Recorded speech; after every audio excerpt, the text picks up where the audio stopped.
What them haters talking about?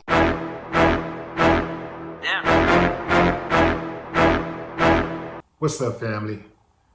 Just before they went on their bye-week break, Deion Sanders gave his Colorado Buffalo team a list of do's and don'ts to stay out of trouble and a stern warning for consequences if they did not follow the rules.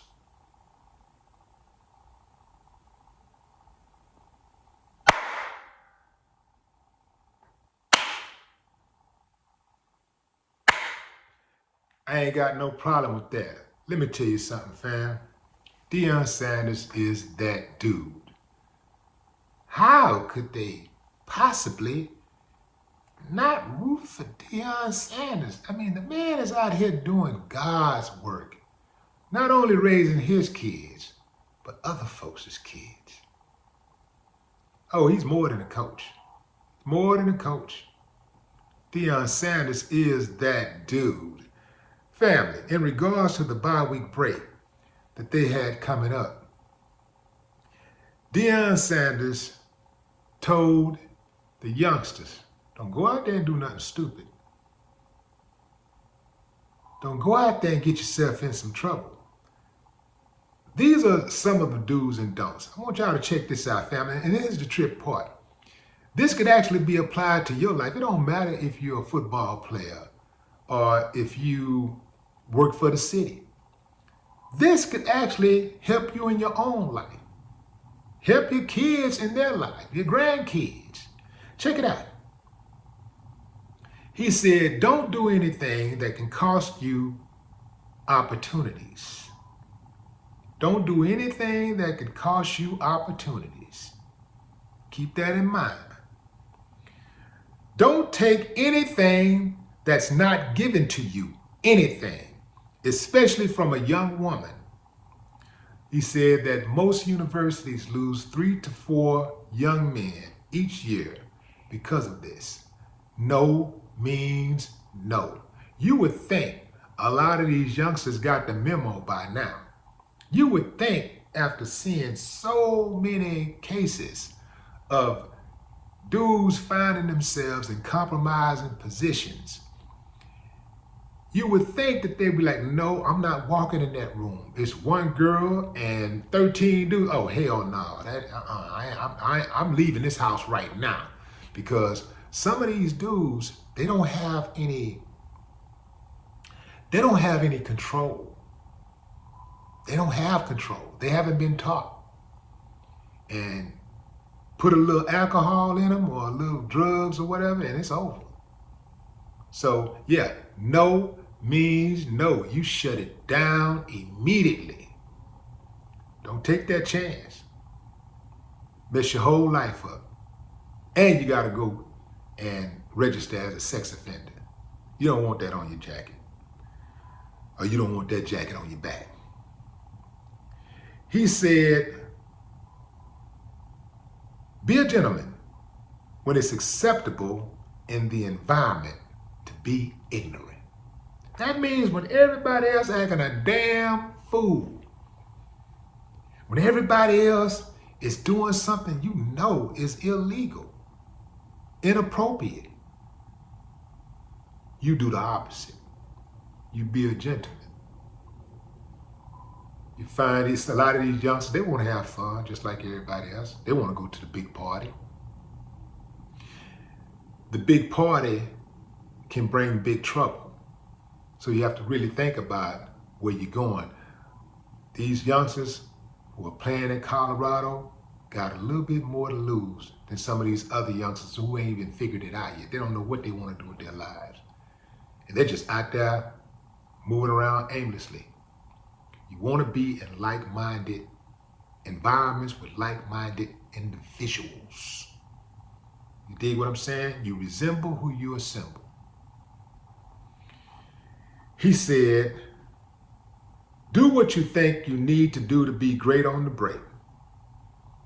Don't just not work out.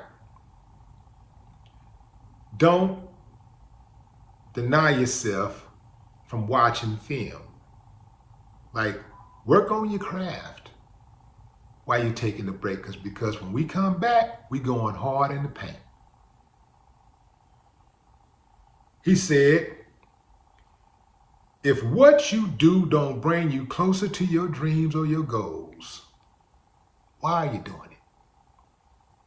Makes a lot of sense. Some of us right now, we're occupying our time with things that don't bring us closer to our goals and our dreams. We're dealing with dream killers.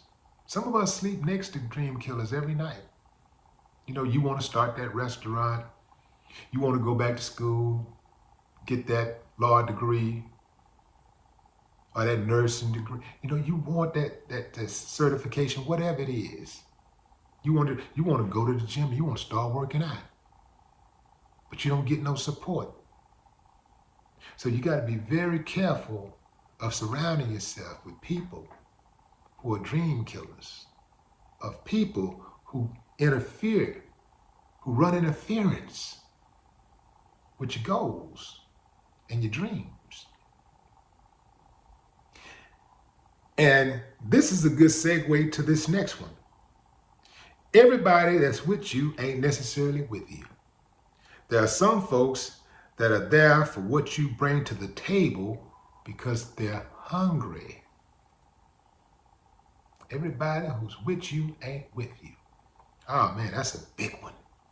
Again, some of us are lying next to people who are against us. We go to bed, we lay our head next to people who are against us. We live in the same household with people who are against us. Some of us are employed by people who are against us. Some of us have a business partner who is against us. It's going to be hard to flourish. It's going to be hard to reach your optimal potential when you're around those type of people. So you got to be okay with moving around. If you or anyone you're with need a gun to go where you're going, why are you going there? Took me a while to figure that one out. Man, because I just like, it's whatever, you know. A lot of times when you're raised in that hood type environment, you're always in survival. And, you know, it's literally kill or be killed, right?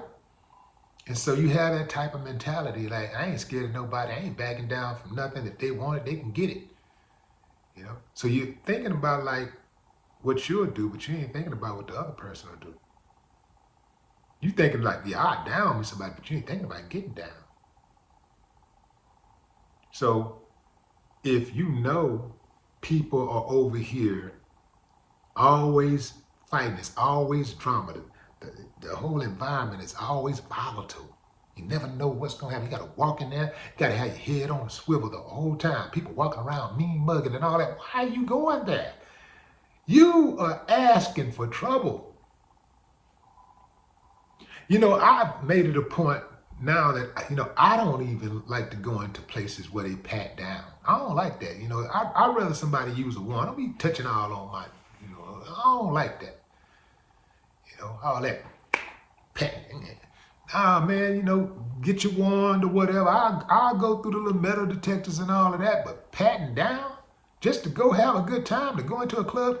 I went to a lounge in Houston about 3 months ago, maybe longer.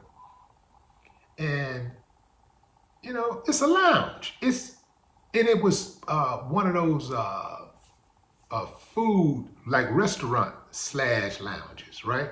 So it's in the daytime, family. It's a restaurant. It's like 4 o'clock in the afternoon. And I walk up to go inside, and this dude standing out here trying to pat me down. I said, oh, no, I'm not going in there, man. You know, it's like, I'm not going in there. Then my buddy, you know, went and got the owner or whatever, and he showed me a little love, but I don't like all of that, fam. I got to get pat down just to walk inside a damn restaurant? I'm not going in. Now, again, in the past, you know, when I was a youngster, you know, it was whatever. But you get older, you know, when you know better, you do better. Finally, Dion said, "We expect you to act professionally and represent your family name and this university if you decide to go home or stay. Act professionally and represent your family and university." Sometimes you do a lot better in life when you put others before yourself. When you think of others before you make decisions. Because I think about my own self a lot of times. When I was just rolling and it was just about me, I would sacrifice my own body. I'd sacrifice my own life. I'd make like little, like off the cuff decisions, impulsive decisions. And, the more that I became responsible and cognizant of my responsibilities and how other people were relying on me, I started moving a little differently. Well, a lot differently, especially when my baby girl came. Ooh-wee, man. Baby girl.